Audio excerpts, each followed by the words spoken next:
Hi friends, మన కాకినాడ జిల్లా తుని మండలంలో గల లావుకొత్తూరు గ్రామంలో పచ్చని కొండల మధ్య జలపాతాల మధ్యన వెలసిన శ్రీ శ్రీ శ్రీ తలుపులమ్మ తల్లి అమ్మవారు ఎన్నో సంవత్సరాల చరిత్ర గల అమ్మవారు.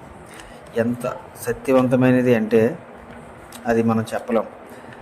భక్తులు కోరిన కోరిక తీర్చే అమ్మవారిగా పేరుగాంచిన వారు.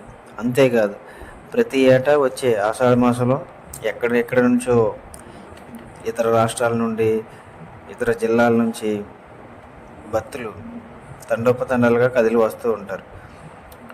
అలాగే ఈ ఆషాఢ మాసంలో వచ్చే ప్రతి ఆదివారం కూడా ఒక స్పెషల్ డే ఉంటుంది. అమ్మవారిని అందంగా అలంకరిస్తారు.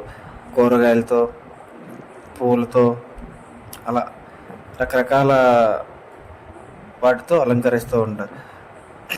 ఈ ఆషాఢం 4వ ఆదివారంలో 1,00,000 పూలతో అమ్మవారిని ఎంతో అందంగా అలంకరించారు. మీరందరూ ఈ వీడియో ద్వారా మన తలుపులమ్మ అమ్మవారి ఆశీస్సులు ప్రతి ఒక్కరూ పొందాలని నా ఈ కోరిక. Thank you friends.